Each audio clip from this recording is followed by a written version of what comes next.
All right, good. Alrighty, well, we're going to kick off day one of the Cupertino Homeowners Masterclass. So thank you so much for everybody being here today. We are super excited to share some wisdom. Having done this for 23 years and serving home sellers and home buyers through renovating homes and creating wealth, we have come to learn some key methods to helping our clients excel and just build wealth through real estate. So we thought it would be awesome to share this with our community. And whether or not you are looking to sell in the short term or just trying to be a more educated homeowner, maybe plan for the future, this is exactly the right place to be. And we're excited to share some of these nuggets that can help you, whether small projects or hiring it out. So we have some exciting content to share with you today. So we'll go to the next slide. So over the years, we have come to learn, there's this empty gap in one's property. And on average, in Cupertino, right now, we're finding that there's about $198,500 that are, on average, untapped equity. So I would venture to say that we're all here today because our homes are not fully remodeled, not fully decked out, and there's some room to grow one's value in our homes today. So by the end of our session today, we're going to allow you to know exactly what your hidden value is. We're going to crunch some numbers. We're going to identify some of the untapped wealth that you each have in your homes, and we're going to teach you how to unlock it.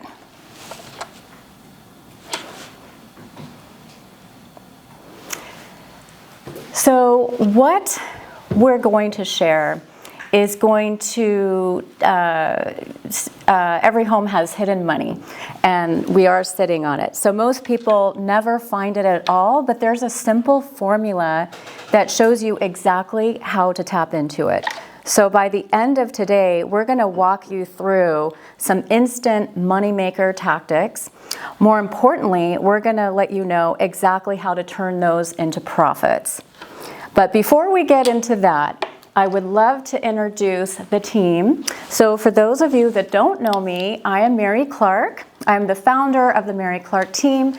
Been in business for 23 years right here in the South Bay. Born and raised in the Silicon Valley, so very, very boring. I never went to go live anywhere else. But the upside for that is that I know the Greater Bay Area very well. I'm proud to say that over 23 years, we've had $575 million in volume, and that's counting, and also ranked in the top 1% nationwide. So we're consistently in service with our clients and seeing the latest trends, seeing what works, seeing what doesn't work, what would end up costing you money, and that's why we're excited to share that. Our philosophy is that we always uphold our clients' best interest, and part of what we're so passionate about is giving our clients the options to improve their home before sale or improve that as for a home buyer that is looking to buy, to help build wealth through real estate. And that is something as a team that we're pretty passionate about. I know a lot of realtors might say, oh, it's super easy to just as-is sale, put the sign in the yard, let's not deal with contractors, let's not deal with the headache of the project. But the unfortunate thing there is that you're leaving a lot of money on the table. So if we can just, help you guys to tap into that, that's what makes us feel good. Go to the next.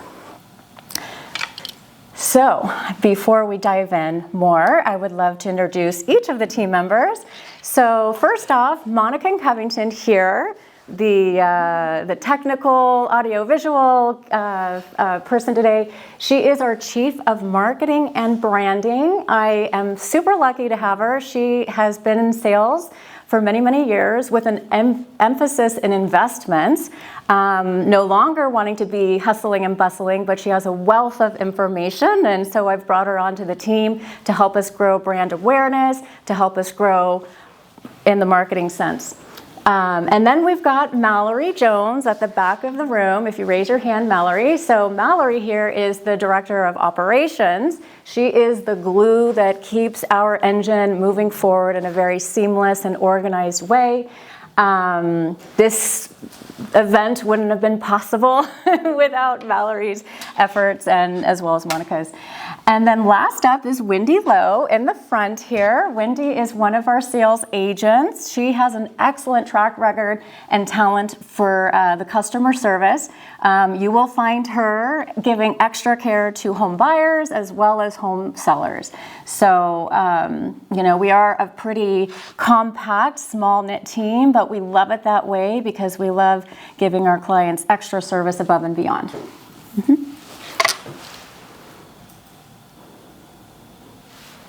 All right.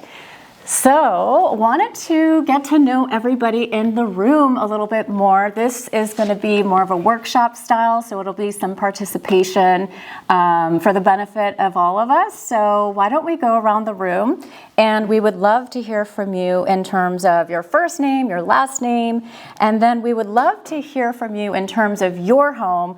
What's one area that you're kind of proud about? Maybe it's something you've remodeled. And then we would love to hear about one thing that you are just feeling like it's an eyesore, that bugs you.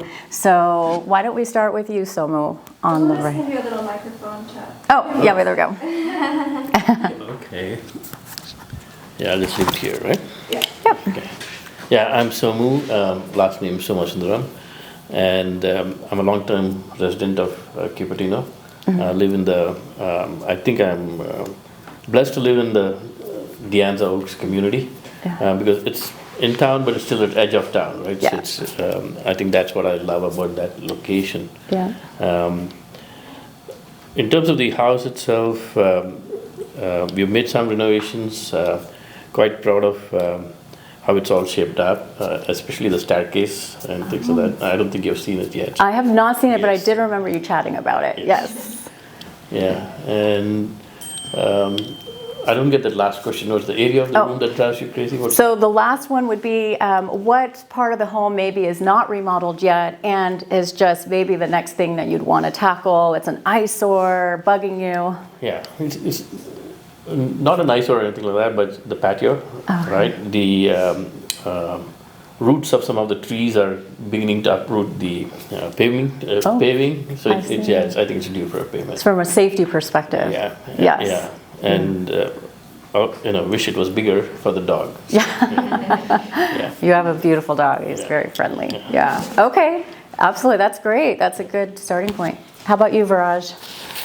Yes, Viraj Raut. I've been living in Cupertino 25 years odd. Like the place. The good thing about the house that we like is the nature. I think there's so much of greenery, a lot of wildlife. We get visited by the kites, the hawks, the crows, and owls also. So it's wonderful to kind of be living with them and enjoying that. About the house, I think what we also appreciate is that the streets, people respect, everything. Yeah. Like, people who walk, people who bike, people who, the pets who are there. So it's a very nice neighborhood, and I'm like it's so difficult to think about. Hey, there is an exit strategy that you need to start thinking about, which is like, is there a possibility to at least move out? And it's a very difficult kind of angle to look at. So Right. we have done some remodeling. We've kind of done a open kind of a space kind of concept inside, so you can see through the house end to end. But yes, I mean, getting an expansion done, I think, putting those kind of projects in place, that's where we've seen some of the challenges, given that, our place where we are staying is a very smaller kind of a lot area. So trying to add the ADUs or thinking of even an expansion, trying to deal with the city. I think since we have one experience of the, the renovation, that's the deterrent. So you've done some renovations. Would you say you've done kitchen and bathrooms and floors, or? Yeah, we did the flooring, the kitchen, we kind of revamped the cabinets and everything. Right. Oh, good. And now the next step is to add ADU. Yeah, for something future that, potential. more extra living space or something, Yeah. We've run out of all the options, like, we did the renovation, we put solar, we added the batteries, what else? Nice. Right, so now it's a front yard or something like that. Yeah, ADUs are a good way to go. They're very popular now for anybody that wants to offset their mortgage later on, just ease off, or out-of-town guest, in-laws, have an own independent space, and it's more easy for the approvals. In fact, we're allowed up to 3 separate units on any given property for single family, so that's pretty cool. Yep. To be doing that. Awesome. Okay, how about you, Kathy? I like the community, and that it just feels safe with all being next to each other. But let's see. Yeah, so I've gotten to know neighbors, and since I'm not working anymore, and it's been great, walking around. There's always people walking. Yep. And I've met some good couple of neighbors that we just went to Benihana's last night just for fun. Real community. Have you done any remodeling in your home, Kathy? So I'm the opposite. Nothing has been done. Yeah. Even when I bought it back in the end of '99, Yeah. it was sold to me as is. So, and it was at the peak of the market then. But still, since then, I know I've grown some equity there. But I am interested in getting some improvements done. So the people I walk with have talked about their improvements and what they're doing. So that's always been at the top of my list, and I don't move very quickly in that area, but it's good to get information, so I'm glad to be here. And but the negative part is because it was an as-is, and my house is the lowest part of the row of 6 homes, I've experienced a lot of downsides from heavy rains. And I did get a quote from a neighbor, I guess one of my new neighbors that moved in. There was a gentleman there that does under the crawl space work. And so I had him come give me a quote. He gave me a quote where he'd have to route the water that comes into my property, Right. so that it goes out properly. But Right. I mean, fortunately it's the garage, but still it's a negative. The house is habitable, but I have to be careful what I store in the garage. Right. And How much was the quote? Just curious. pardon me? How much was the quote? It's not that much, but I'm not too just because one person says this is what they can do, I don't feel comfortable with just one person unless I get more information. But it was like $2,500. Oh. Yeah, Not which too is not too bad.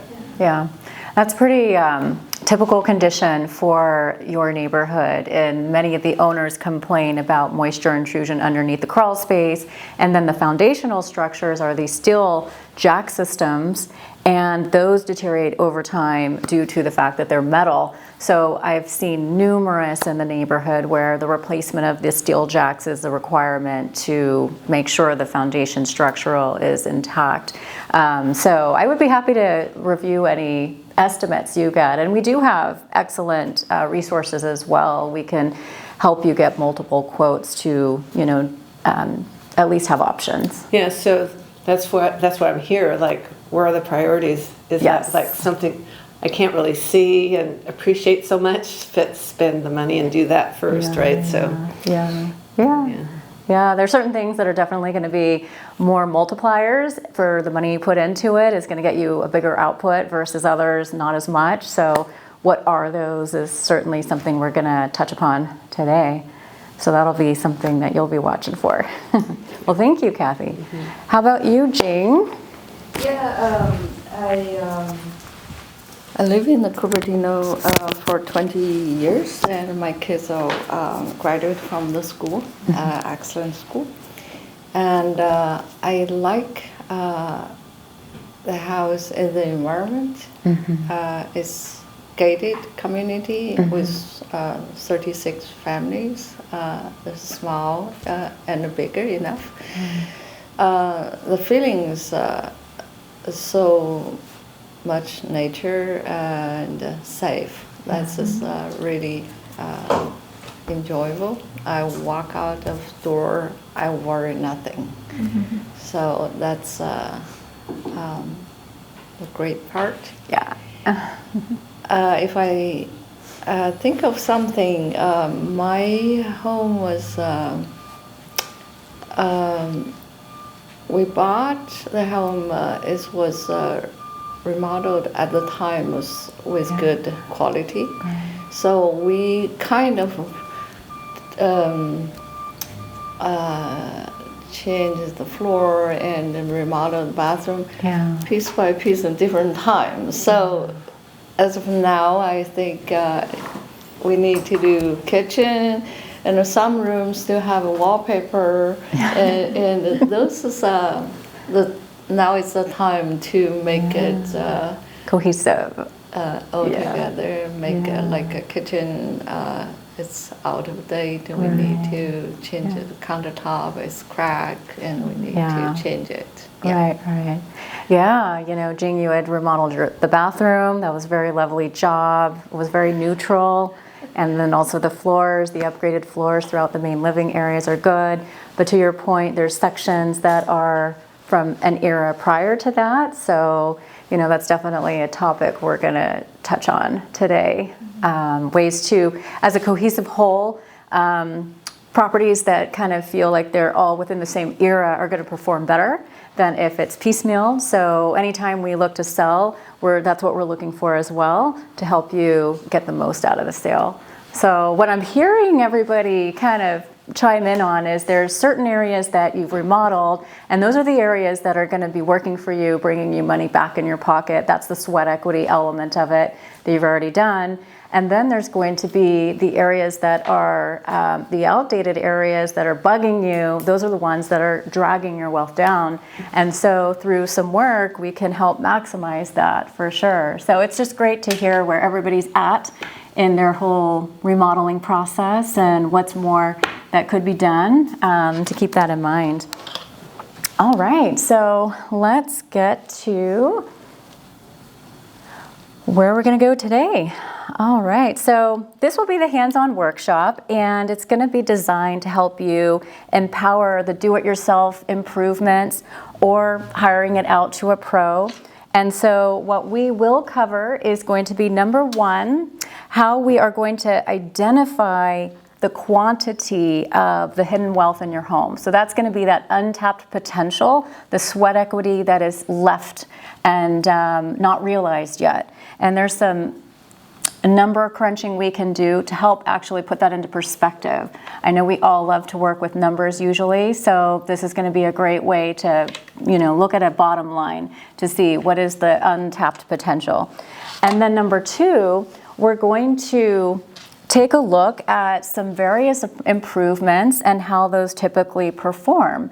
We have some case studies, real case studies that we have personally been involved in within the last 6 to 12 months that we'll share. That'll be really interesting to see the before and the after photos.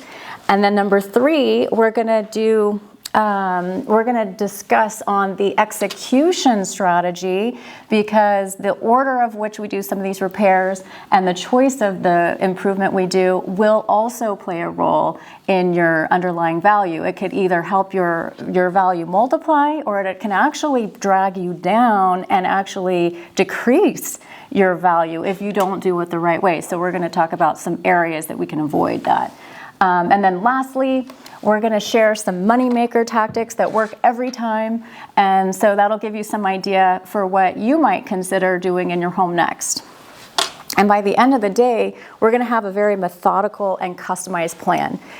In front of you, you have some worksheets and a workbook. So by the end of today, you're going to have the beginning works of a plan to tackle, and we're going to give you 1 week to do some homework, and that's where you're going to start to see some immediate results. So next slide.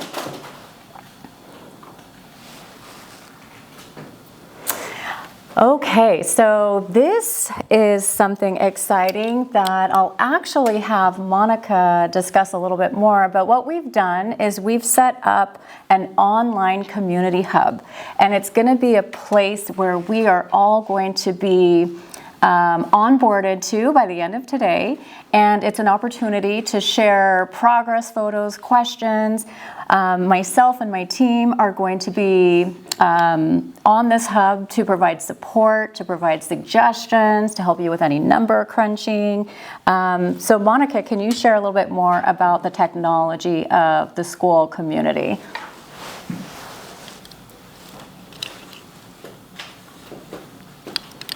Oh, what happened? Oops. Please excuse the technical difficulties. I didn't like that you left it. Yeah. Wait, what happened? Oh, maybe did it? Oh, there it is. There. Here, let me hold it so that it doesn't do that again. Okay, sorry. That's okay. I think this is like sensitive. Yeah, it's probably sensitive. Okay, hi everyone. I'm Monica, head of marketing for Mary Clark team. So as Mary mentioned, we set up this school community. It's similar in concept to like Facebook or something, but it operates kind of the same way, like a blog wall. So we'll give you guys access today during the class. And then, yeah, as Mary said, like as you go through your own projects and questions, this will be like the best place to kind of engage with us so that Mary doesn't get like 10,000 texts. But I'll be helping her monitor this and everything. So we'll put our before and after photos on there. Any questions that you guys have, that kind of thing. We'll stay engaged on this community long after this class is over as well. So even if you decide not to do a project right now, but in the future you want to, you can always use this as a resource. We've been developing like a lot of other content as well, like hands-on demonstration videos, these case studies, and we'll continue to put that information on here. As well as like contact information for our preferred vendors and that kind of thing. So Mary's really a treasure chest of resources from whether it's like flooring material, tiles, to contractors, plumbers, electricians, anything you can imagine. Mary has like this massive toolkit to kind of make available to you guys, and you can kind of like tap into that. So this is the place to access all of those things. So, yeah. Thank you. Mm-hmm. Thank you. Well said. All right, so everyone will be onboarded on this by the time we're done today, so it'll be easy to get into. All right, so let's the hidden formula. So the hidden money formula. So, you know, we really broke this down so that anybody could take a look and identify what that hidden potential is. So the hidden money is going to represent that sweat equity that is left untapped. And so this is going to be a function of the ceiling of what your home could be worth if it were remodeled all the way. So for example, for a home similar in size to what you have in the same general area, comparable in size, location, layout, but the difference would be is that this particular home seller had taken the remodeling all the way and realized a certain price through the process. So this higher price is going to represent the ceiling most often as to what we could achieve through doing remodeling on our own. And then this also takes into an account the value as it is for your home at this moment. So it's really going to, it's really going to be important to think of your value of your home in a very non-emotional way, because us as homeowners, we typically do think that our home is bigger, grander, greater than most of the norms of the community. So, we do pay attention to, truly, what is the true value of our home? So we think about the condition of the finishes. We want to factor in the roof, the age of the roof if you're in a single family. We take into account the plumbing. We take into account electrical systems, flooring, everything under the sun. So when we truly think about all the factors of our home and compare it against others that are selling in the neighborhood, we're going to come up with a pretty good median value. For somebody that hasn't improved their home at all, it's going to be fairly easy to take a look into the community and look for kind of the lower end sales for the homes that are selling in original condition. That's pretty straightforward, and you're going to realize a bigger gap that is there left untapped that you can get access to through remodeling. So to understand how big your bucket is, we like to think of it as a bucket. So the full bucket is going to be fully renovated. And then the current value is going to be where the water line is now. And then when we understand what the current value is, we're going to understand what that gap is. And as we mentioned earlier, on average in Cupertino, it's about $198,500 typical in Cupertino. So if you're kind of in the median norm, that's about how much you might expect to gain through this process. All right. Okay, so we'll use an example for about a 2,000 square foot property, single family here in Cupertino. When we look into the last 12 months, we're going to notice that the highest price that a relatively similar size to 2,000 square foot home sold for $4.3 million. And this is a property that didn't have some sort of like unique, rare sort of factor to it, such as, it had an amazing view, or it had an extra large lot. But it was fully renovated, cosmetically speaking, mechanically speaking, and approximately 2,000 square feet. Now we look at the lower end of the range, similar area, similar size, and when we say similar size, we really want to keep these values give or take 20%, and that's going to represent fairly comparable to our homes. When we do that, we notice that within the last 12 months, we're seeing home value about $2.2 million. So in this case, the gap, the hidden equity that we could tap into is approximately $2.1 million. So that would be the extreme example of very, very original state, and if we renovated it all the way.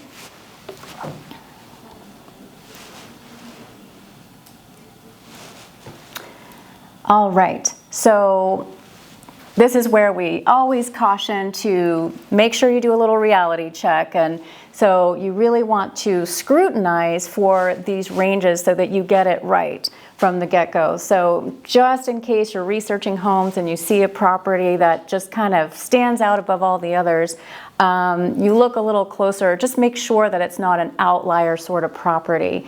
And then on the converse is that, there may be certain factors that make that property unique, and then you really do need to compare it against your own. But what we find is that 90% of the homes are sitting there in that norm.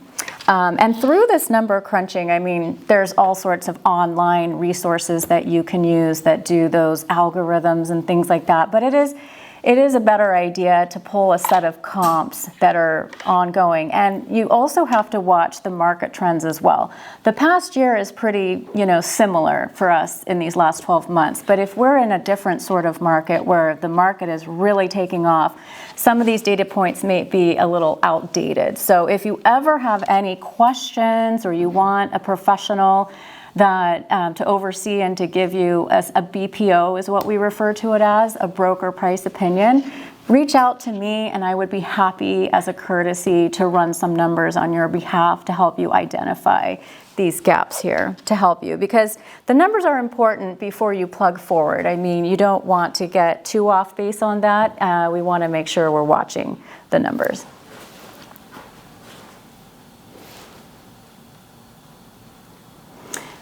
Okay, so if your home is not totally original, some of these factors are going to help you derive what your current value is sitting at. So if you figure that for a single family home, 2,000 square feet, the median market is right around $3 million, give or take, right? Now, there's certain features that we can keep into account as we're doing the math to understand what our true value is. So if you're kind of seeing that maybe your floors are worn or outdated bathrooms, we can put, it's been evident that this is going to cost you $100,000 to $250,000 value for the sheer fact that you don't have updated floors or bathrooms.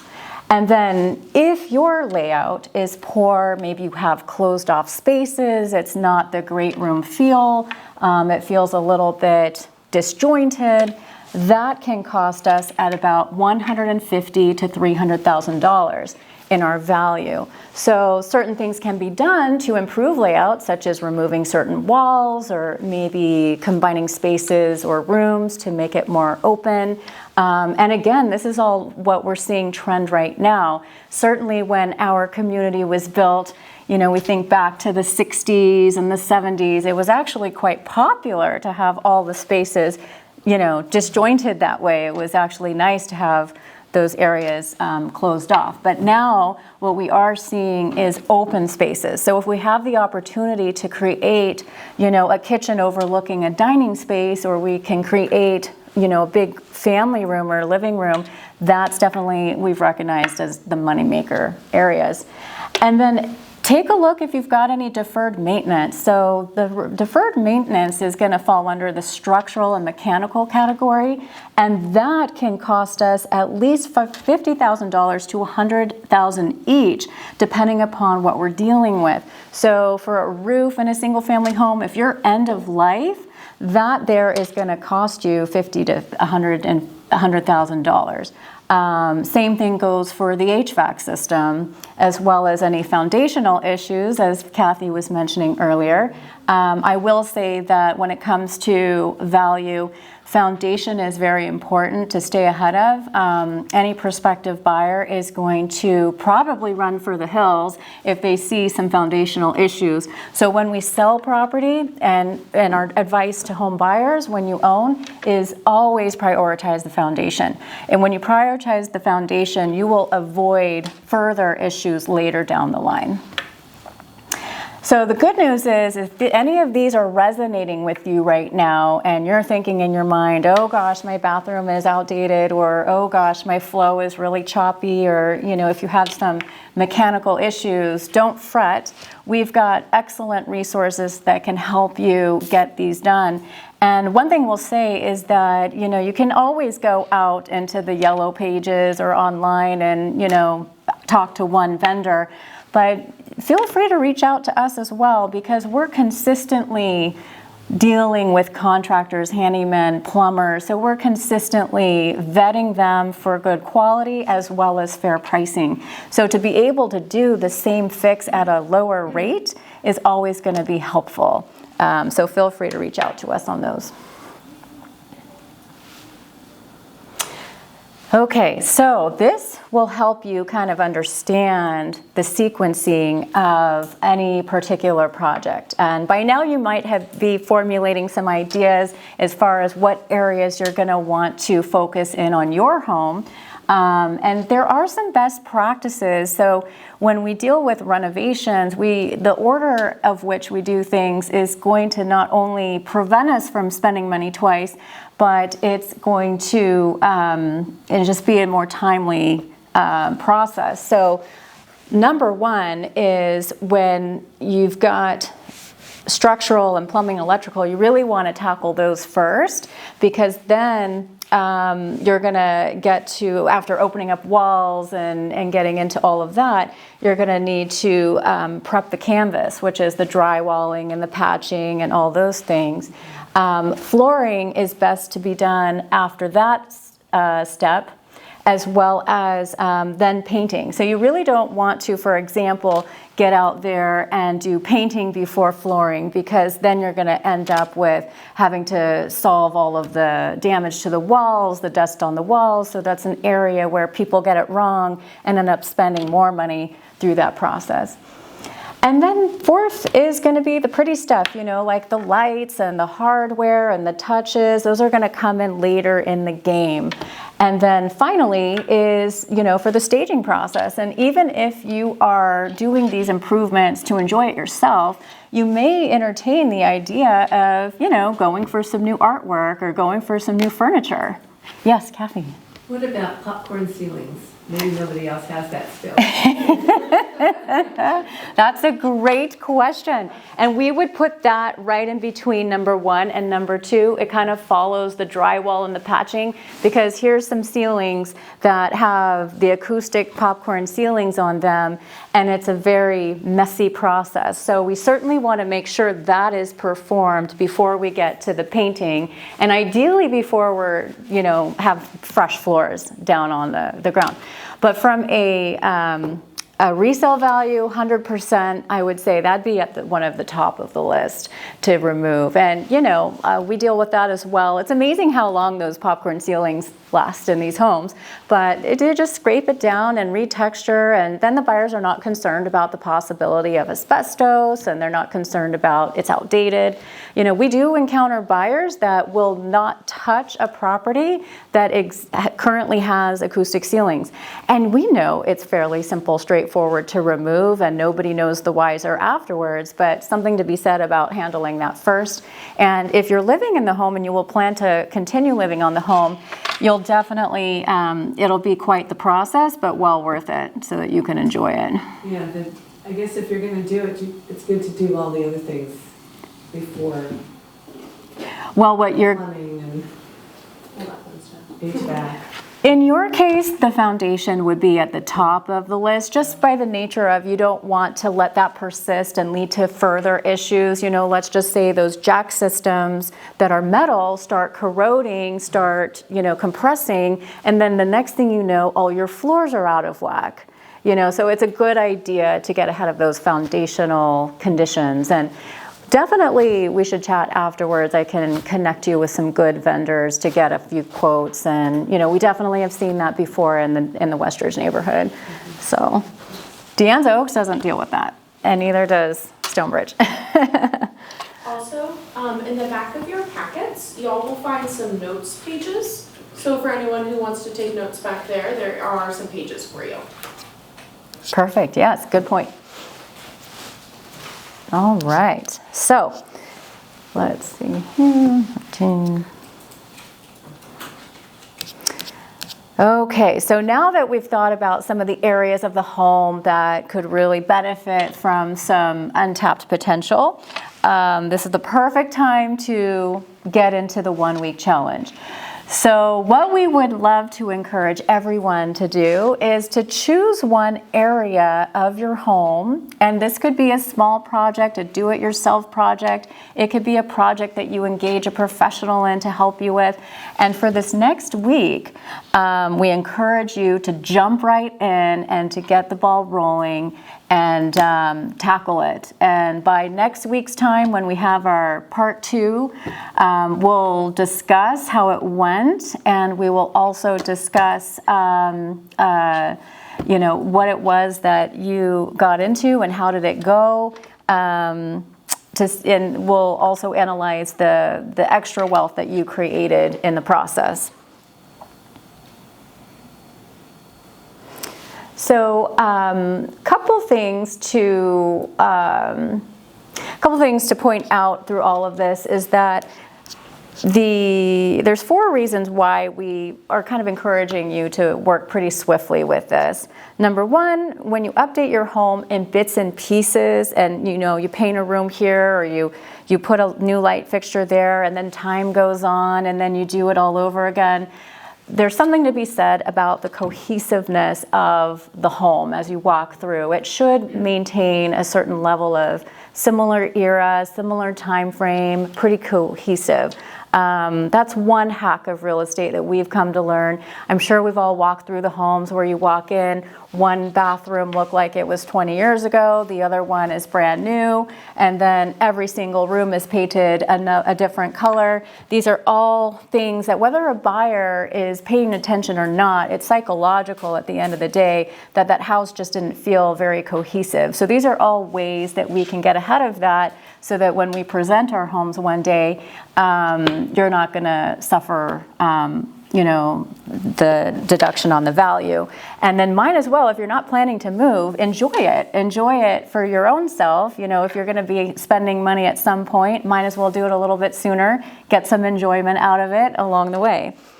And then number two, when you deliver this complete transformation, even on a small budget, something really powerful does happen. The home feels intentional, and it also tells the story. And that's what triggers the buyer psychology, which the buyer psychology does play a pretty important role on how buyers will determine value in all of this. So the desire to own something finished, beautiful, and turnkey becomes pretty important. And when you think about our community, our Cupertino marketplace, buyers do pay for having it move-in ready. Not a lot of our buyers are really already coming equipped with all the contractors. They're not always understanding the design options. They just want it done. So if we have the capability of producing that, then we are going to win along the way. So in this challenge, we don't really have to chase the perfection. We just want to chase the completion as well. So when these updates are done cohesively, like an entire kitchen refresh, or maybe it's just a full set of matching floors as an example, or maybe it's just a whole home repaint, this is all ways that we can create the emotional certainty that these buyers are craving that will justify them coming to the table with more money. So, and then number three would be this momentum to prevent the scope creep. So, over time, you give it a lot of time, we're going to get distracted. Maybe we start one project and we drop it and then we partially start the next, and the next thing you know, the whole house is halfway done in very different sections. I mean, this is definitely a great way to avoid it, which is why giving it a short and concise amount of time will benefit the overall project. What is the ROI? High ROI. High ROI. On number three. On number three? Yeah, so when you're focused in all of this, you're going to see higher return on investment. Yeah, ROI is that return on investment for the projects. And speed will force clarity. It's going to force you to kind of skip to the chase. Let's target the most highest priority, the ones that are going to multiply our value the most. And that is going to be the areas that we want to pursue. All right.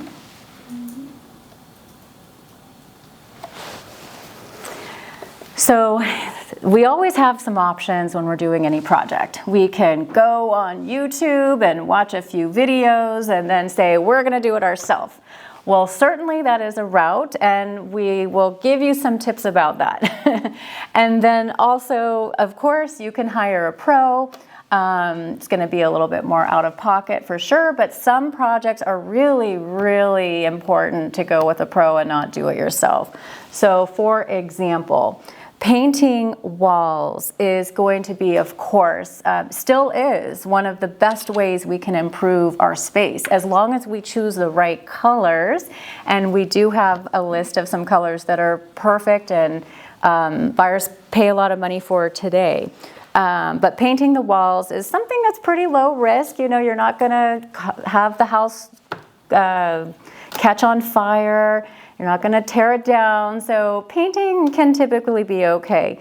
Also, another do-it-yourself thing that a lot of people can just jump right into is swapping out cabinet handles. So if you've got these kitchen cabinets, they've got the outdated hardware. Hardware is one of the first things that any buyer is going to touch when they enter into a kitchen. And so by putting brand new where the high touch points are is going to immediately elevate the space. So it could be a great way to, at little cost and doing it yourself, elevate the look and feel of the kitchen. And then power washing. So power washing goes a long way. So no matter if you are in a townhome with a patio sort of yard, or if you've got single family, it's always beneficial to rent the power washer and do some, cleanup as you go. And it can be a seasonal thing for sure, but it has tremendous impact on the look and the feel of the space. Can you explain more what that is? Oh, sure, yeah. So power washing is the high-powered unit that will bring the water fast and forcefully. And when you apply it to any concrete, in fact, you can apply it to your exterior walls, it's going to remove all the dust, it's going to remove all the grime, and it's going to just brighten and create a newer look. And oftentimes it is so transforming that is all we have to do. We don't have to get involved in like the new paint surfaces for these patios. We can just power wash it and call it a day. It also works really well for decks. So any wood decks that are just, seen many, many, many winters, it's a perfect way to freshen it up. And not a lot of people think about it, but when you do put it to use, you'll be impressed. It's incredibly satisfying to watch. It scratches an itch in your brain, for sure. A volunteer will come and do someone's yard, like an old person that has, Yeah. and it just, turns it from black to gray, right? Yeah, Yes. exactly.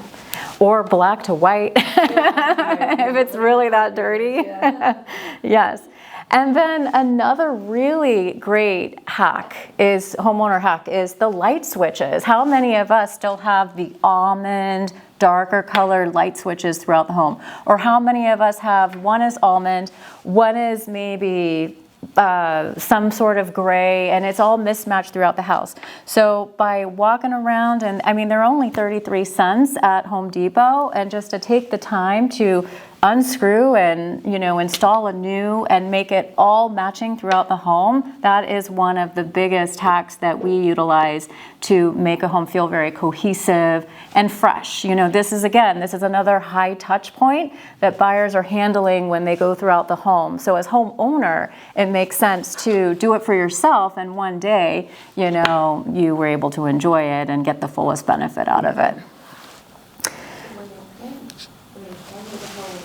Replace first or paint first? That would be last. So paint would occur first, and then the switch plates would occur last. Yes. So and any painter that's involved is going to pop those off and do their paint job and put those back on, or at least they should be. But it's not just the covers, because where the outlet goes in. That also. You'd have to do if you had to, you would do that part too. Yeah. Yeah, that part, no, but if you had, some of them get really grimy and dirty, and, just the outer portion is what is mostly can be easy to pop in and out.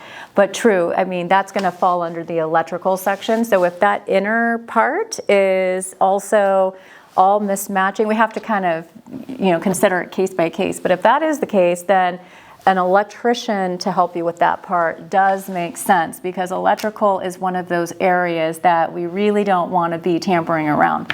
True story, I had a good friend of mine, her husband worked at Comcast.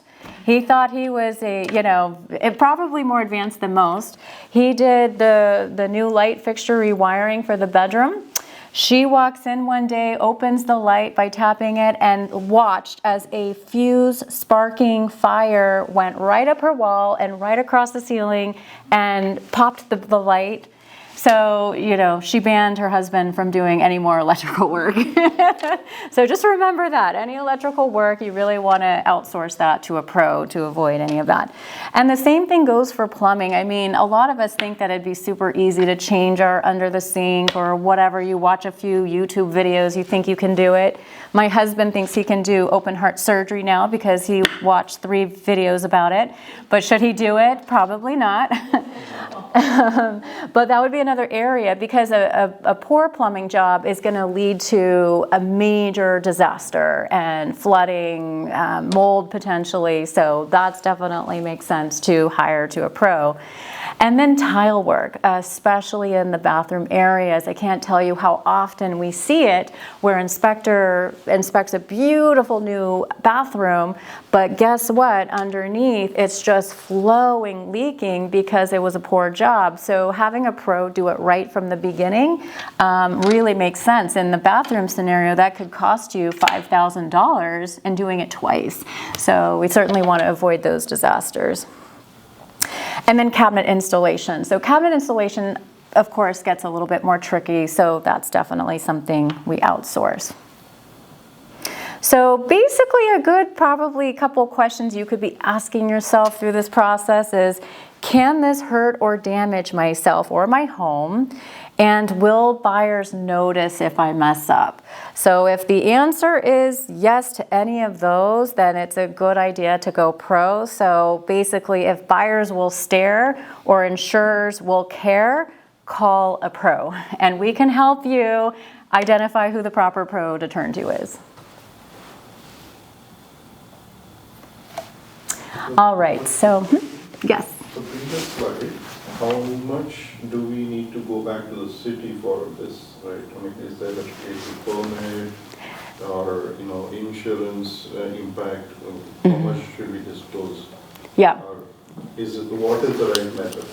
Yeah, that's a great question, and every homeowner thinks about those questions as well. And if you did talk to the city, they would probably tell you every time, yes, get the permit for the water heater replacement. Yes, get the permit for the dual pane windows, or yes, you're remodeling a kitchen, go for that. And what in practice we see is that we do see quite a bit of work that's done without permits, particularly if it's like for like. And then when the time comes to sell, properties with or without permits will sell. However, the difference is we disclose accordingly. And it's all good and it's all okay when we disclose. And then depending upon the level of the project is going to dictate how a buyer perceives that. So if you're doing an addition, like an ADU, 100% go for the ADU, because what will happen is that for the sale, the appraiser has to come along for the validation of the loan. And so they're going to compare the county records against what is on site. And if there is no permit that recognizes and is reflective at the county, they can't give it value. So it is important to any additions like that, any increase of bedrooms, any bathrooms, it is a good benefit to go through the city and do that. I would also argue that anything structural, good idea to do those with permits. But if you're doing kind of like a kitchen and it's like for like, meaning you're not changing the location of the sink or the plumbing and you're not changing these areas, they would want you to do the permits, and I will always say go, do your own due diligence there. Reality is I see a lot of folks that don't, and what they do is they disclose accordingly. So yeah, but good question, because that's always what we wrangle with, right? Yeah. Any other questions about that? And I'll just add on, usually if you hire a pro, like the electrician or something, they'll usually handle all the permitting and stuff for you, so you don't need to worry about that. Mm-hmm. Yeah, particularly the bigger things. Yes, good point. All right. So now we talked about some areas in terms of what we might do ourselves, what we might hire out. Now let's talk about some common mistakes that we can avoid through the process.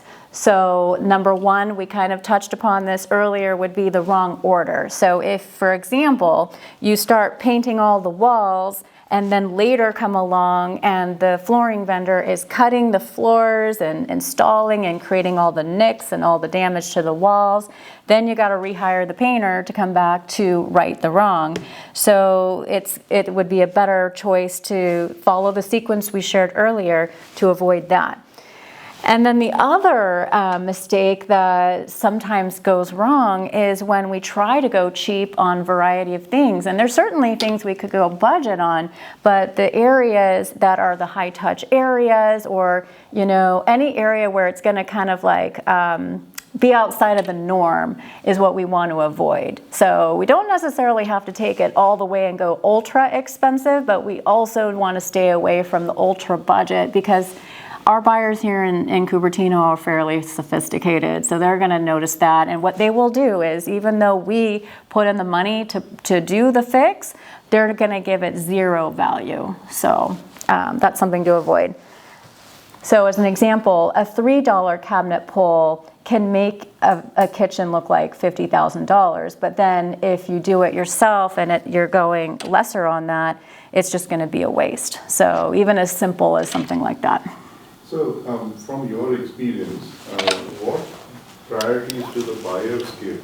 Right? I mean, when they are kind of making their decision, is it like a certain area in the house, like kitchen needs to be good? It's what impresses the buyer the most? Yeah. From your experience. Yeah, and we also have some of this in the content, which you'll love to have later. But number one, paint, as I said, it still goes a long way. It freshens everything up. And as long as you choose the right colors, you can't go wrong. Other area is going to be flooring. So there's a number of dynamics that we consider for flooring. Is the flooring multiple floors types throughout the home, or is it just one single choice? The single choice is really helpful and recognized these days.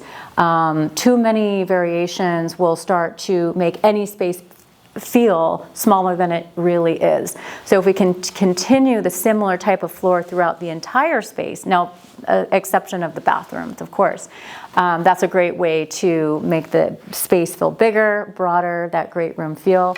And then to your point, the kitchen. And the kitchen is the heart of the home, and it's the most important to many buyers. So if we can put some attention into the home, into the kitchen, that's a big money maker right there.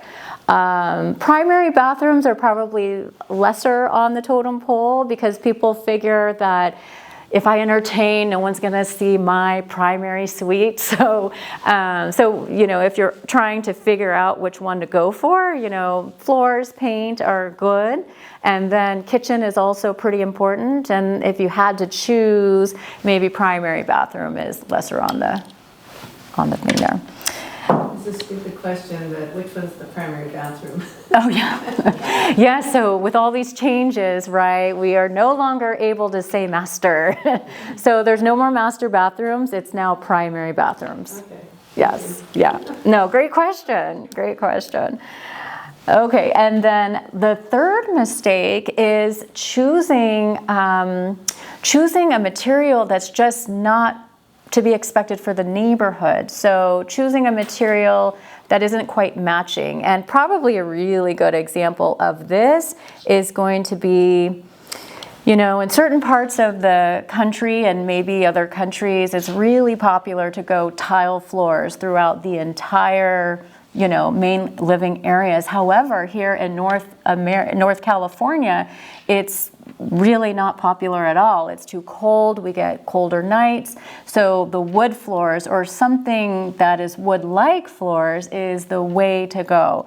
And I've seen it where people put brand new tile through kitchens as well as the family and living rooms, and it's just too cold and off-putting. So one excellent tip for anybody is that pay attention to what is relevant to your marketplace. And here in California, Northern California, for example, floors, the wood-like or the wood floors are the way to go, and avoid the tiles in the main living areas. Believe it or not, I've seen tile from corner to corner and it just doesn't go over well. But it might go over very well in Arizona or Southern California or other countries that are super hot. It's a great way to naturally remain cool. And then lastly, you're going to set forth into this direction of potentially doing these projects yourself. Like, let's say you say, I'm going to do this project, I'm going to do it myself. There's something to be said about knowing when to stop before you get in too deep. So if you're maybe took off that cabinet door front figuring you're going to do the sanding and you're going to do the paint, and you're learning that all these strip marks are just, the end result, know when to stop and turn it over to a pro, because that's a great example of how you'd probably take away value than as opposed to gain. So it would have been better off that you'd never even done it at all. One the sauna, Yeah. or the tub, right? Yeah. What's your take on that? Is it good to add value, or it's more of a liability? It really can depend. Or you're talking about just, for example, within your bathroom or outside? Outside. Oh, outside. External, Yeah. The tub. Yeah, so a few factors we might say to that is, number one, pools, in general, pools are actually just not very popular here in Northern California. It might be in Sacramento a must, but here we get so cool nights and we don't really break 90 to 100 too often, and many people worry about the safety for their children, and the upkeep is the negative commentary we get. So if you had a pool and you weren't planning to use your pool, then you could feel okay about getting rid of the pool. We've got resources that will make pools go away for relatively easy on the budget. And the value really does boost when you do that, because certain buyers will not touch a home with a pool because they figure, how are we going to get this out of here? They just don't think it's possible. But the saunas, on the other hand, you know, if you're talking about like a hot tub situation, those are a little bit more okay. You know, they've got the covers, that's usually lockable, different category of safety precautions as compared to the pools. And provided that it's not infringing upon the spaciousness of your backyard and your space, then I would say keep it, you know, and buyers are gonna figure that if they don't love it, they can get it out pretty easily. So that doesn't become such of an attraction. Yeah. How about bathrooms themselves, bathtubs versus just showers? Yeah, bathtubs in showers, that whole topic. So here's what we've come to learn, is that shower spaces, like the walk-in showers, not step over the tub and then you have a shower coming down on you, that is most popularly a walk-in shower for the primary bathroom.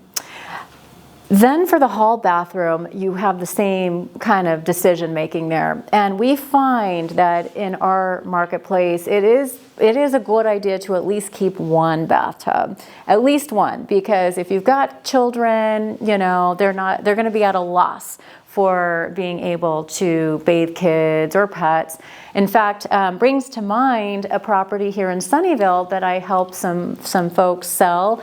They had 0 tubs throughout the whole entire home, and it was 2,200 square feet, single family home, beautiful newer hall bathroom, beautiful newer primary bathroom, all stall walk-in showers.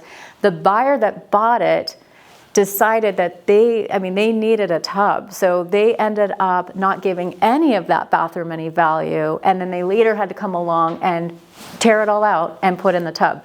So it's a good hack and a good decision to keep at least one tub. And it could be the shower over tub configuration. It doesn't have to be the standalone. So, but good question. Yeah, all these little nuances that we come to learn day in and day out in real estate.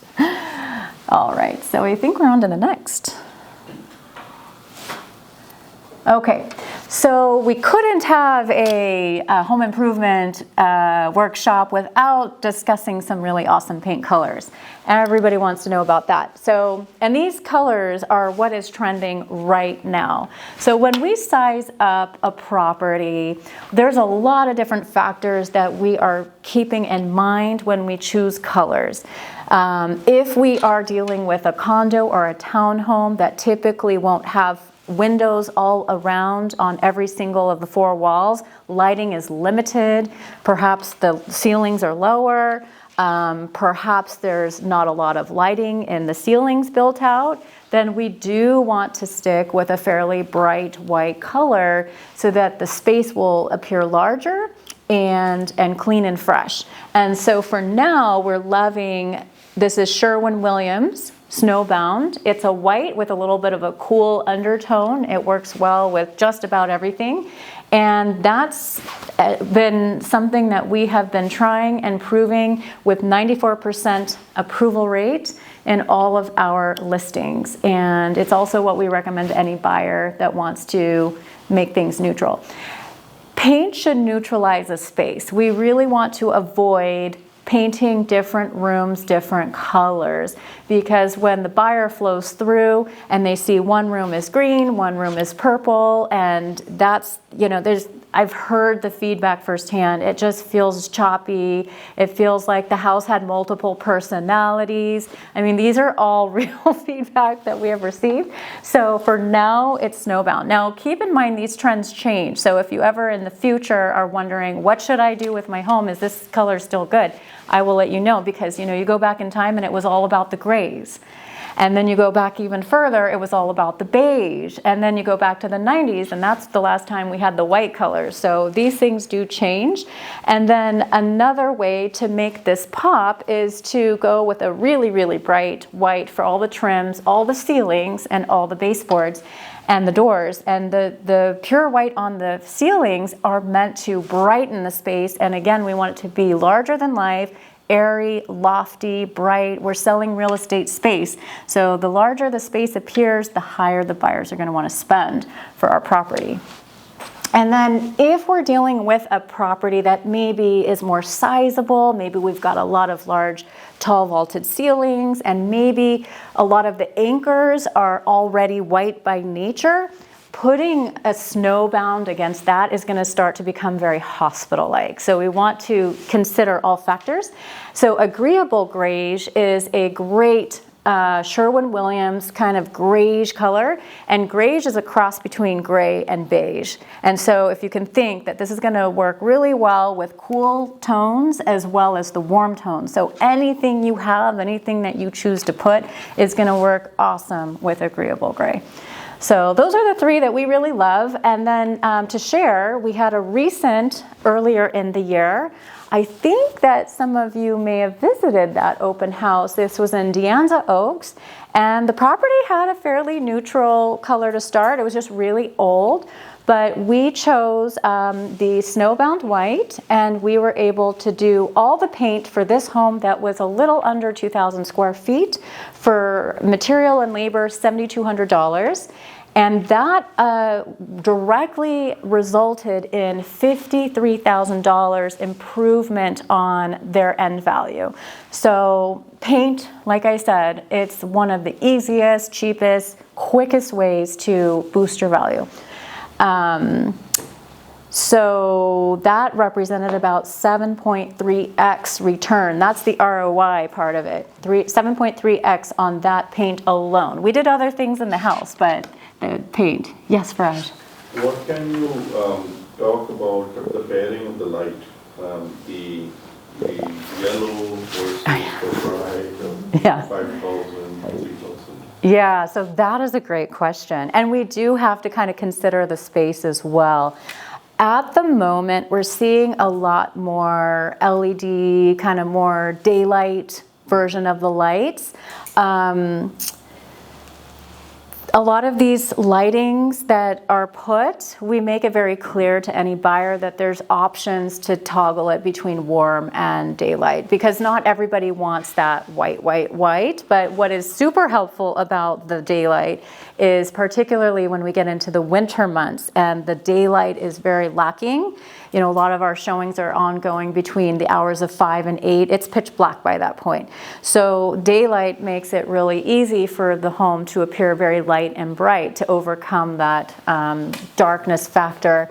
It's particularly if you have low ceilings or if there's not a lot of windows, the bright white can be very helpful.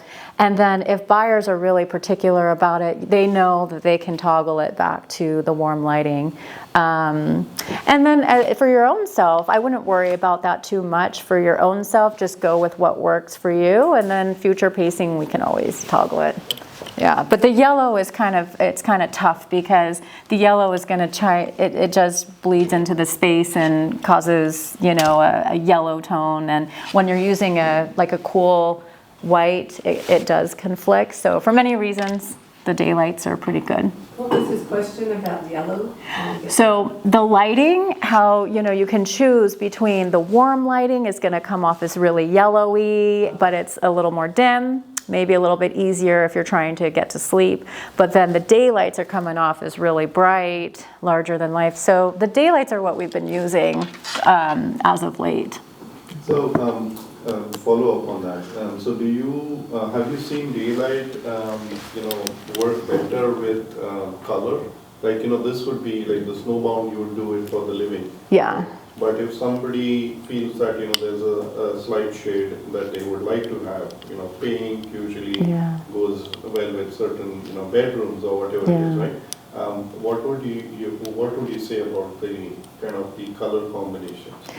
Yeah, I mean, with these colors here, the daylights work really well. The warm lightings are just casting yellow hues across everything, and even the staging that is used in the homes are very white-based as well. We've kind of left the whole darker tones, the very rich, like this walnut finished table here. These are kind of the past, and now it's been a lot of white based, even the furniture that is brought in. So the daylights work really well for that, and to stay away from those yellow hues. Yeah, good question though. Okay, so this is the real life example of that case scenario we just shared. So this is the before, and then here we are with the after. So a couple things, I mean, you do see that the color was fairly neutral to start. It was a little bit darker than the snowbound that we used. That is Sherwin-Williams snowbound on the wall. And you'll probably notice too, just to hop into the floor element, is that the home was wall-to-wall carpeting throughout.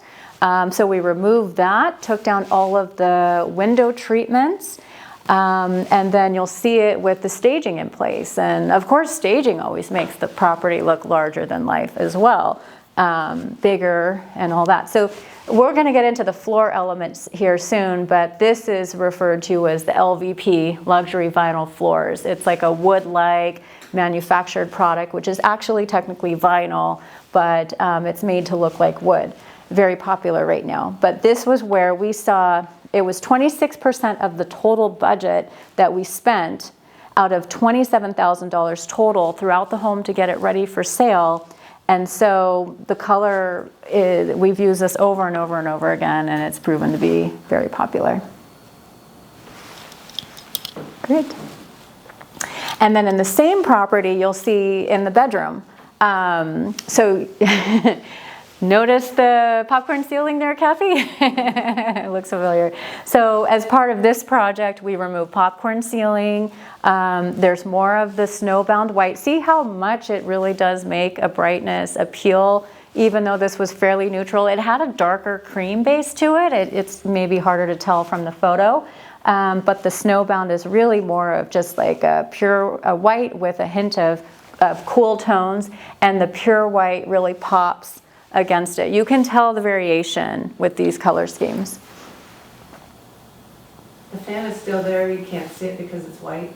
Oh, well actually this fan system we removed, and then it was in replacement we installed a light fixture chandelier. So the fan system we actually took down altogether, and a little bit of something I've picked up in my day in real estate is that if the fan system is kind of older and we're going to replace it anyway, we tend to not replace it with another fan. The buyers are not going to miss what they never knew was there, and when they're floating through all those pictures, they see a fan, they assume you don't have AC. And this particular home does have central AC. And it seems so funny, but every single time people see the fan, well, gee, does this home have AC? So anyway, it's a great way to remove that negative. And who knows, if somebody doesn't show up to the property because they figured, oh, no central AC, I don't know how I would ever begin to install it myself, we'll just skip to the next. So anyway, that was a chandelier light fixture. Same property, and in the backyard, we did some curb appeal to freshen up the backyard space by planting some well-choice flowers. We power washed the back slate tile patio, and this was a first for us. This AC system was heavily corroded with rust, and I said to my contractor, I said, do you think you can paint that? And he said, yes, we can absolutely paint that. So we put a brand new coating of paint paint, which made it look almost brand new. So that took away that negative impact for buyers. Now, of course, it's in disclosure the age of the AC, but if we can make it look a little bit more aesthetically pleasing, it's going to remove that eyesore from the experience of the home. And this particular home was a record-breaker sale for the neighborhood at that time. All right, so paint, we've got some baselines for the paint. Now let's talk about that number 2 area that is major money maker for for our homes, which is the flooring. And when it comes to flooring, we really want to pay attention to the space that we are considering the reflooring job for. And we have some options. Here in California, as we discussed, the main living areas are typically wood, hardwood floors, not tile. We wouldn't go with tile. And carpet, certainly, we don't even have that up here at all because carpet is definitely not trending. Even brand new carpeting, buyers will figure they're going to rip it out. So just money down the tube. So our options are going to become the choice between luxury vinyl plank, which is basically a vinyl product. It's made to look like wood, and it's a very good price point. So with $4 to $8 price per square foot material plus labor, it makes it almost on par with carpet, and the buyers won't figure they have to do their own flooring job. And then the next step up as we get to hardwood would be a laminate wood floor. And laminate is more of like a very thin layer of composited hardwood floor in there, very thin, definitely more budget than the hardwood floor. It's not going to be waterproof, but it's going to be a little bit more scratch proof, and it does look a little bit more authentic. And then certainly we always have the hardwood floors option choice. And hardwood floors, I think if anyone asked if they had the budget, would they prefer it? Probably. But the downside for hardwood is that it really does scratch up pretty quickly. So if any buyer figures I have pets or if I have kids, I mean, how does one keep up with that? Not to mention it damages really easily with water, so it'll stain, it'll rot, it's susceptible to termites.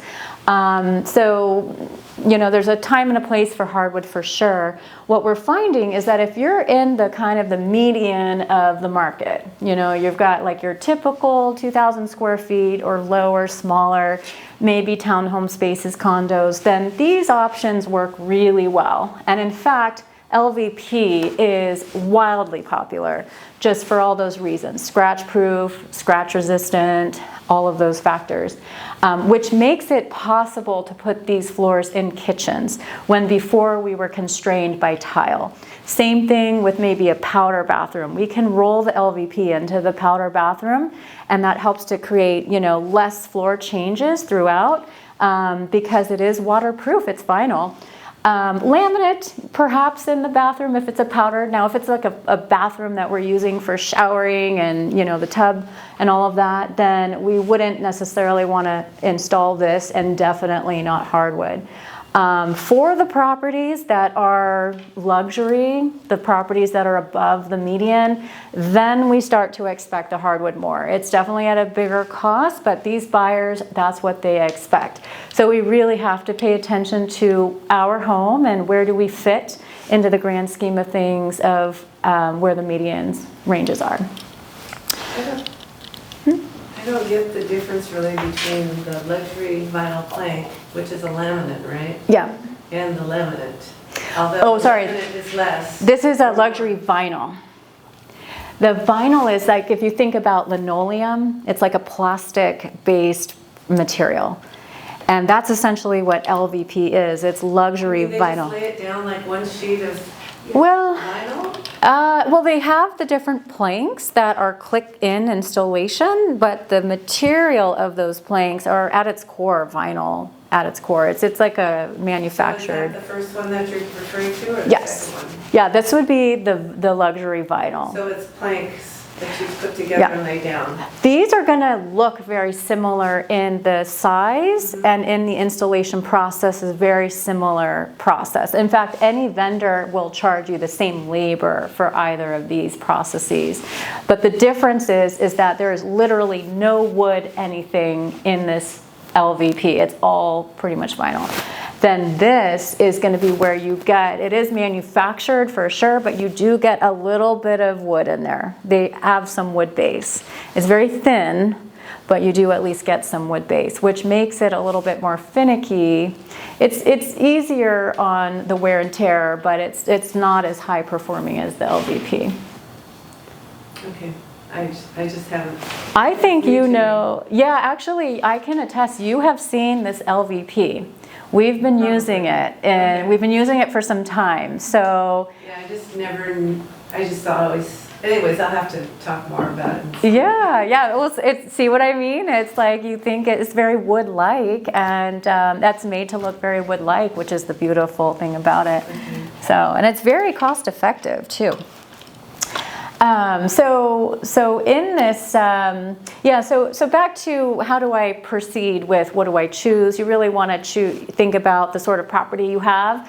And if it was more of a personal choice, like I myself am going to be walking on these floors year in and year out, and I really want to have my hardwood floors, personal choice, go for it if it makes you happy. Will it bring you all that much in the multiplied resale value at the end of the day? Probably not as good as if you went with something more budget, but you enjoyed it. So if it's really that as the factor, then sometimes that's the way people think about it too.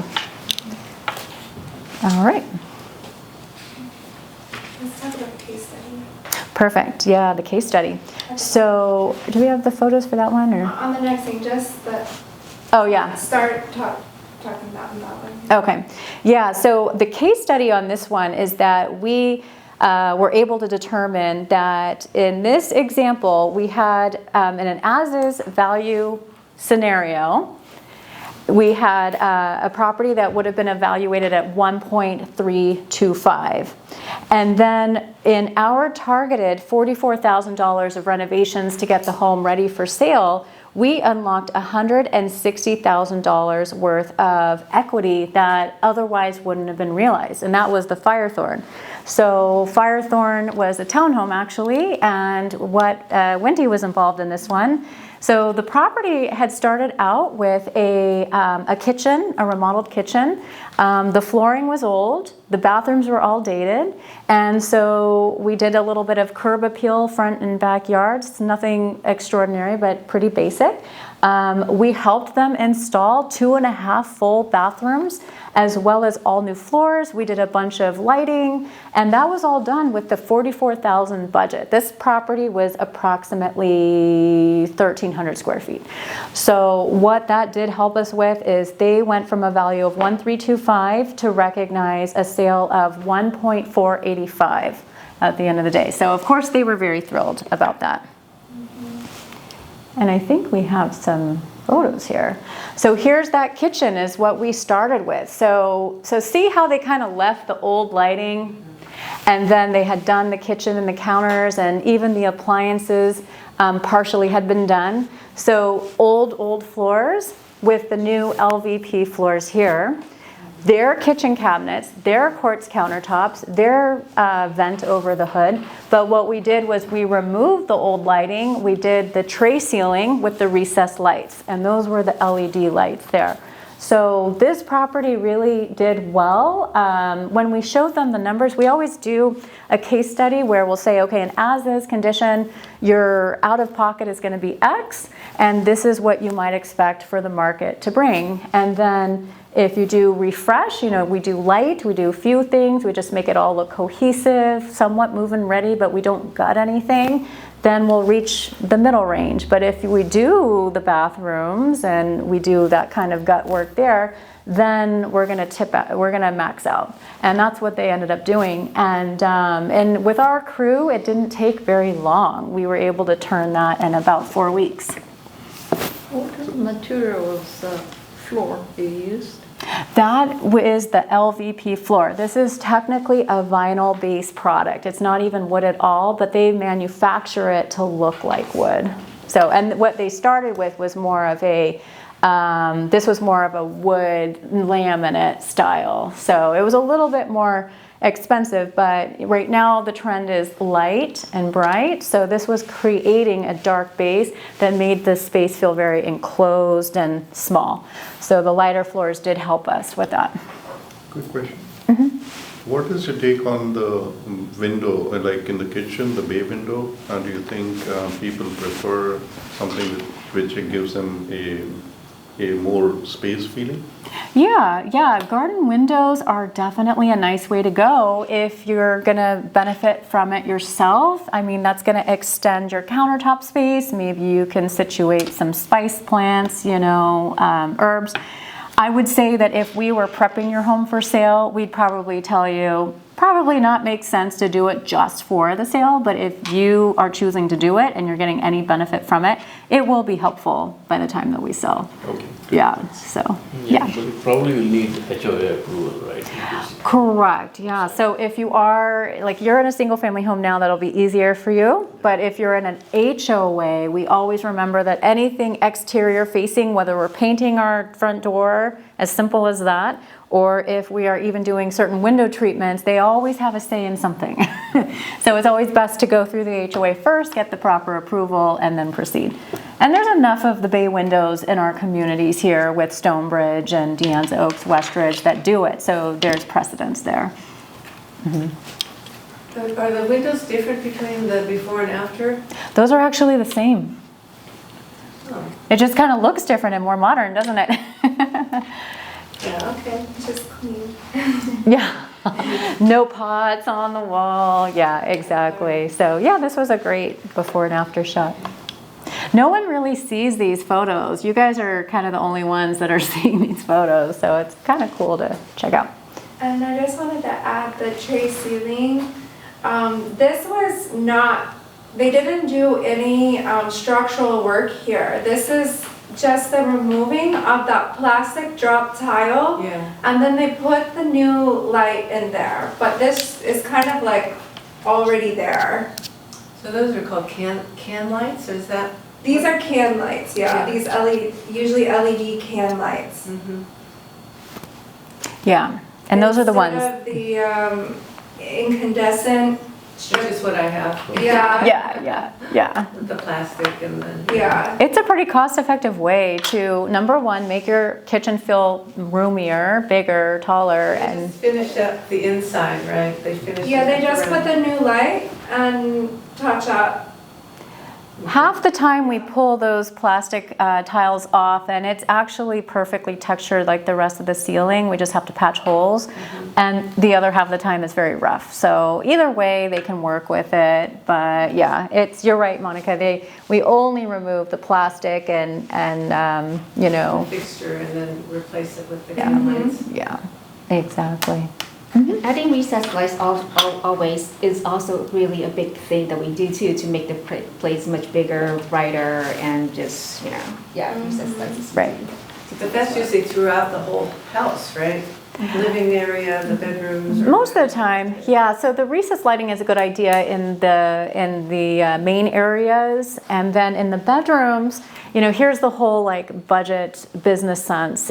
We don't find that it's necessary to put all the recessed lights in every bedroom, but we should at least have one flush mount in the center of every bedroom so that when you enter, you can flip a switch and you get immediate light. Because a lot of our homes in the era that they were built didn't have that, and it was all based on the floor lamp, which is very, very outdated. So it is to make good business sense to at least give one, which is cost saving compared to having to put a lot of LED light or recessed lights, but at least to have one. All right. Oh yes, and here we have the primary bathroom. So before we started, it was a single sink vanity and outdated cabinets, and it was kind of rickety. Some of the doors weren't really operating as well. You couldn't really see it here, but we did the same thing with a dropped light. That was the plastic paneling that enclosed the space. So in this instance, we did a brand new vanity. We brought in the LED mirror, which is really popular right now. And we raised the ceiling a bit. We didn't really even raise the ceiling. We just removed the plastic coverings and exposed that space so that it'd feel larger. And that worked out well. And then notice how we've brought in the same LVP floors all the way through this vanity area, but then we switch over to the tile when we get into the heavy water areas, such as the shower or the bathtubs. Quick question on the doors. What is your view, or what have you observed buyers prefer if there is a pocket door? Oh, in a pocket door situation? Yeah, you know, literally just sold a home in Saratoga where every bedroom was pocket doors, and they thought it was a little bit unusual. I think every buyer prefers the passage door, and although if the room is small, sometimes pocket doors make sense. It's not something that we aim to overturn for the purposes of the sale. We're prioritizing other areas such as the floors, the paint, bathrooms. That comes kind of secondary. So we leave that to the buyers to make their own personal choice. And if we're listening and we're hearing that that's a major deterrent for them, we can jump in and suggest, hey, no big deal, you know, as part of your offer, we'll make that happen. You know, make it an easy sort of overcoming of that. But there's not enough people that are really complaining about it so far. Okay, thanks. All right, so now we're going to get into the heart of the home, which is the kitchen. So kitchens can be an area that could become a money pit, or they can be an area where we spruce it up enough to give the appeal that it's a very move-in, readily available kitchen to just move in and use. And we really have to kind of assess what is there first. If we have cabinetry that is new enough, but not brand new, that can be worked with, then painting new countertops can be a really good way to go. So if you've got the sort of style of cabinets that are very modern, shaker, it's just the color is off, we can certainly entertain the idea of refinishing those with a new paint job in the right way to help see the best value. A traditional approach that any homeowner kind of toggles in between is usually they think 40 to 80K for any kitchen. And if that is the case, and if that's the route you go, you're probably choosing custom cabinets. You know, you're paying the cabinet maker to create a very custom design. That's where you're going to see the price spiking for new kitchens. So we tend to avoid that scenario where we're dropping $40,000 to $80,000 into a kitchen, because we're only going to recover 60 to 70% of that. So for the pure sale element, we don't suggest that. We have seen certain homeowners that did it that route because they wanted it a certain way. They hired the custom cabinet maker, they hired an interior designer that really helped them go crazy on the budget, and it never came back to them in the sale. But they enjoyed it for a few years. A smarter approach is to keep our budget down. And so if we can keep our budget down, and if we have the sort of cabinets that this can work for, then we would usually go this route. The $8,000 to $15,000 investment, which usually means we're utilizing the same cabinetry, but we're swapping out the counters. You know, anytime we see tile counters or anytime we see the granite with the bullnose counters, those are all signs of just 20 years or more in age. For that sort of an investment, then we're going to recover 150 to 200% in the cost of what we put in. Now, kind of in the middle here, where if you have the sort of kitchen where the cabinet fronts are either damaged or missing, or perhaps they're just super outdated, perhaps when you open and there's damage to the box of the cabinet, though that would be a scenario where we would start to recommend a new kitchen, but certainly not going down the $40,000 to $80,000 route. If we can keep that improvement to right around 15 to 25K makes better sense. So, so really the magic combination, if we can do it, is to paint and refinish those cabinets, put on the new countertops, and update the hardware. So, you know, the hardware might be from 1980s. If we can put something very fresh, very modern in, it really transforms the space. Make sure that the appliances are also stainless, modern. We don't want outdated, and certainly not appliances that don't work either. If we can give it a functional kitchen and the surface levels are pretty fresh and modern and new, that's when buyers will readily pay, you know, the premium for that. And the other thing too on that front is, you know, mix matching of appliances. I know sometimes we have a white finished dishwasher versus a black over here. So the idea is to bring it all into a cohesive whole to make it appear fresh and modern. A quick question. What is your experience regarding the color, flooring, you know, and the cabinets, contrast versus matching? Yeah, that's a great question. So they all fold together, right? And what we start with is the anchor base cabinet. So it's been trending for quite a while, the white cabinet style. So the white shaker has been trending for a number of years. What we're starting to see now is the emergence of the natural woods again. So that's going to be like your lighter sort of maple style. It's not the dark finishes, but the lighter natural style. And what we're also noticing is that the use of a two-toned approach is also trending. So for example, we might go natural for the base lowers, and then we would go white on top. And that gives it that modern feel. And that is what we're starting to see more and more and more. And that's what buyers are attracted to. So, and these are going to be with cabinets that are readily available. You do the dimension, the kitchen design, and you're just buying what they already have in stock. It's certainly not the custom route.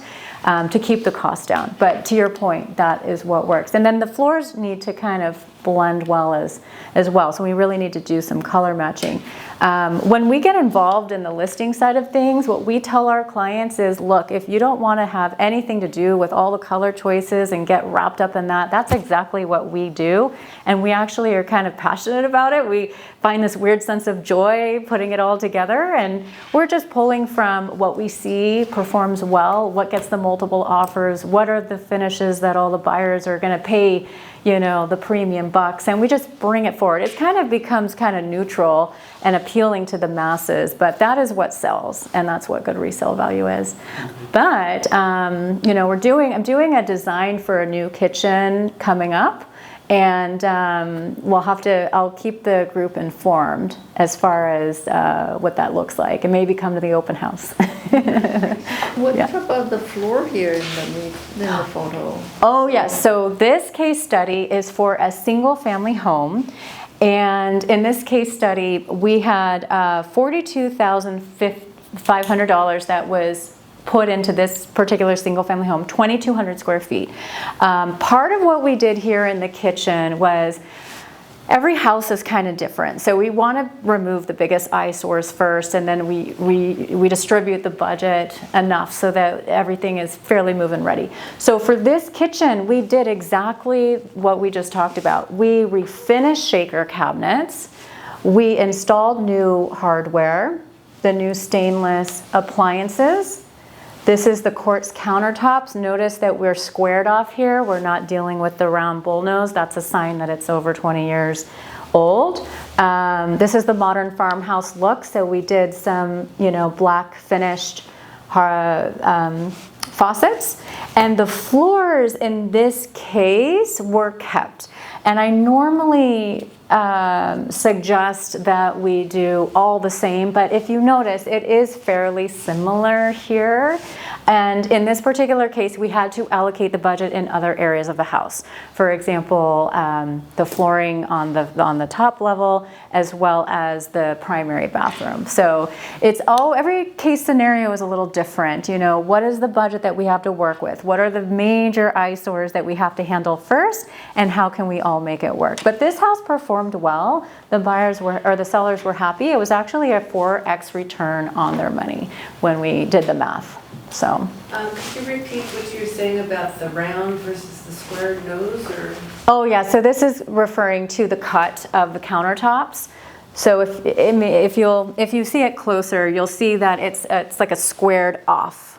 If you know the countertops I'm talking about probably is the ones that roll over, it's rounded. That's referred to as bull nose. Oh, okay. So those are not what we choose today. Okay. Yeah. So good question. Do you see a preference for quartz versus granite? Yeah, that's a great question too. And prior, granite was the way to go. In fact, quartz wasn't really even available to us. But ever since quartz came along, it's made to resemble a lot of the granites, but it's way more resilient. Okay. The only thing you really have to worry about is the heat element. So you want to protect, if you have an air fryer or anything hot, as long as you do that, you're going to have a long-standing countertop there.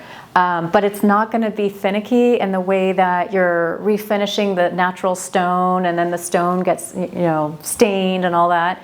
That's the one nice thing about quartz. Two more items. One is, do you see preference for the sink, which is mounted above? Below or above. Above is more popular? Actually, the undermount sink is for now okay. It depends on in the bathroom. So if it's a powder bathroom, you can kind of get away with that a little bit more because you're not really prepping in those spaces. It's more of the kind of the overall look. They can look really beautiful. It depends on the countertop, the vanity, and those can look amazing. A lot of folks are preferring the undermount because it's easier. It gives more ability to prep and roll things into the sink. So I think it's just a personal preference. The other thing too is if it's undermounted, it kind of takes away from the storage capacity down there. So we're not really seeing any, just not those like almost like a bowl. Those are kind of, not, there's some modern versions now. Okay. And then the stove, do you see a preference for the clean, like you have your induction type versus the gas? Because with gas, a lot of things, I prefer gas because the food tastes much different. Yes, right? yeah. It's much richer. But what is your observation? Yeah, so for the sale, we don't typically get into bringing gas lines unless the connection is already there. If the connection is there and the stove cooktop or stove itself is older, worn, we would start to swap it out for that. But we don't really get involved in let's bring the plumber, which usually triggers the permit, and do that level. We will point out, however, that it's very easy to do, especially if you have a crawl space sort of home. You can bring the line underneath in the crawl space. That's easier, and it can be done. So we usually get the quotes for that sort of thing and let the buyer know it's very easy to do if that's your thing. But I agree, we are seeing the desire for gas cooktops definitely more popular as compared to even the induction. But the downside is that the new construction homes don't even allow gas anymore. So people are going to have to warm up to the idea of induction. Yeah, a good question. Maybe it'll bring more value to the people that do have gas. Yeah, they're going to be in hot demand. Yeah. I remember somebody sent me something about in Bay Area, there's new regulation for using electricity over gas. Is that? In terms of the regulations? Yeah. Well, it did become a thing a handful of years ago. I think it was in 2018, somewhere in there, where if you apply for a permit, brand new, or a certain level of renovation that is close enough to brand new, they're going to negate your ability to keep gas. But if you're renovating and your existing structure grandfathered in, you renovate the home, all the finish, it feels like new, you still do get the ability to maintain gas. But I heard some rumblings about them wanting to overturn that. I'm not sure what will shake out, but we'll just have to keep each other posted. All right, so we're going to skip ahead in the effort of time here for the curb appeal. So this is a last area that you can, a lot of these are pretty easy to do on your own, might be a good area to consider for your project of the week. And curb appeal is important because buyers, they pull up, they look at the front of the house, and we know buyers will just keep driving if they don't like what they see. So curb appeal, we don't want to forget it necessarily.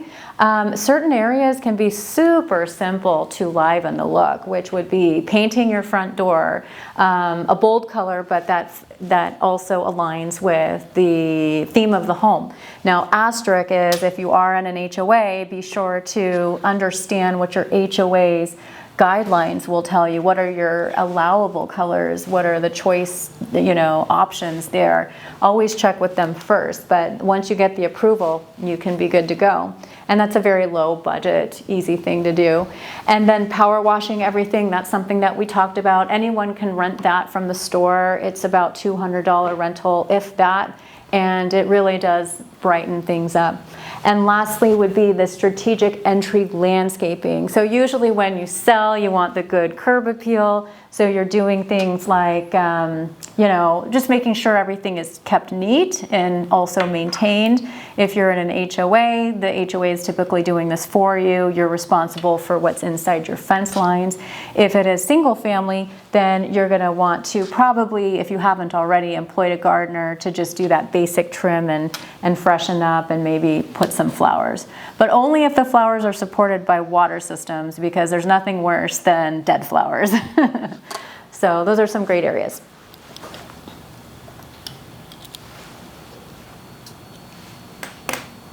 So here's an area that was a property that was very close to the Cupertino Library over here.